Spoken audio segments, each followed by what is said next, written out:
2015 a été déclarée année européenne pour le développement. L'Union et ses États membres sont les plus généreux donateurs en aide au développement. Environ 150 pays en bénéficient. 80% des Européens estiment que cette politique est importante. Le député européen Charles Goerens fait un bilan à mi-parcours de cette année européenne. Charles Goerens, bonjour. Bonjour. Nous sommes à mi-chemin de cette année européenne du développement. Alors, en début d'année, vous avez dit « J'espère que cette année européenne du développement va aider les sceptiques à être convaincus de l'utilité du développement ». 6 mois plus tard, est-ce que vous y êtes arrivé? Vous avez l'impression que ça bouge? C'est moins notre campagne que les naufrages en Méditerranée qui nous rappellent quand même l'importance de l'existence d'une force de frappe européenne dans le domaine humanitaire. On ne peut pas rester indifférent au sort de ces personnes et je crois que ça a été un déclic quand même qui, avec tous les malheurs qui les caractérisent, est quand même salutaire pour la campagne. Si vous deviez analyser aujourd'hui l'aide au développement européenne, qui représente tout de même 52% de tout ce qui est donné quelque part pour le développement dans le monde, positif, négatif, il y a encore des avancées à faire? C'est positif dans la mesure où nous essayons de faire véhiculer à travers cette politique nos valeurs de tolérance, nos valeurs d'assistance aux personnes en danger et aussi notre partage des responsabilités. Nous sommes face à une mondialisation qui crée des inégalités partout, dans nos pays et dans le reste du monde. Et je crois qu'il est assez réjouissant de constater que l'Union européenne fait face aux deux. Alors ça fait longtemps que l'Union européenne est dans cette politique d'aide au développement. Aujourd'hui, force est de constater que seuls 4 pays ont vraiment tenu leurs promesses, c'est-à-dire donner un peu plus de 0,7% de leur PIB. C'est pas si magnifique que ça comme situation. C'est pas glorieux pour l'Europe, néanmoins, il y a 4 pays qui ont montré la voie. Il y en a un 5e qui est en train de le faire, le Royaume-Uni, avec toutes les difficultés budgétaires qui le caractérisent.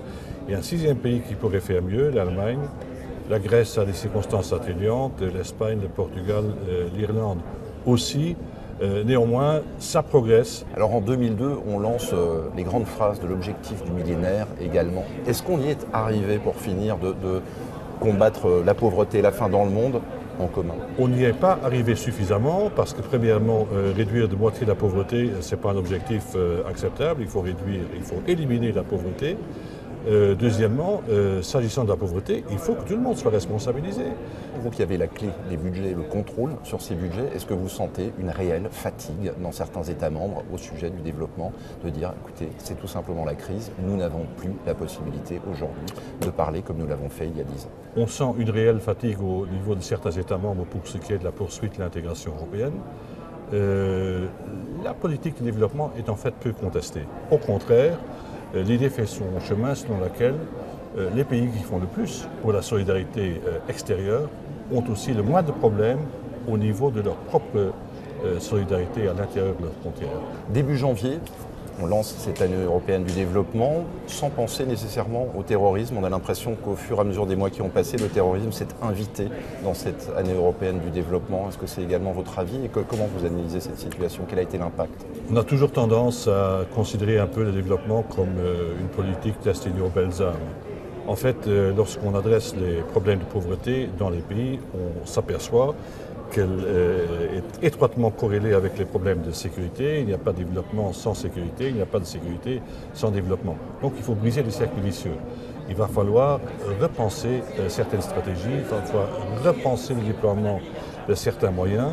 Le Mali qui doit faire face à un problème de menaces terroristes en permanence, la même remarque pour le Niger, pour le Tchad.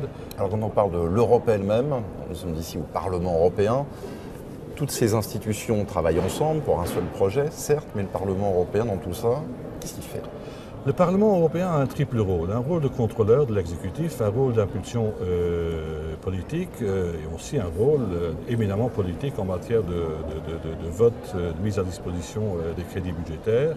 C'est le Parlement européen qui va contrôler, après la midterm review, si les objectifs que s'était fixés l'Union européenne il y a 2 ans sont bien remplis. C'est au Parlement européen de dire où sont les failles dans le système. La midterm review, comme vous l'appelez, ça veut dire quand? Dans 2 ans. Dans 2 ans.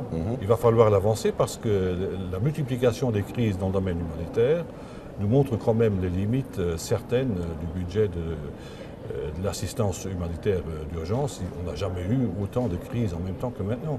Donc c'est à nous de donner des coups de gueule en direction de l'exécutif. Nous avons, nous, notre midterm ici, à mi-chemin de cette année européenne du développement. Vous, votre but à atteindre fin de l'année 2015, c'est quoi ? C'est d'avoir mis le train sur les rails à propos de plus de cohérence, plus de sécurité dans la planification, plus de définition d'efforts dans une optique stratégique pour répondre aux grands défis que nous lance la mondialisation, qui réduit d'un côté les écarts entre les nations, mais qui les accroît à l'intérieur. Charles Goerens, merci beaucoup. Merci. Six to 10.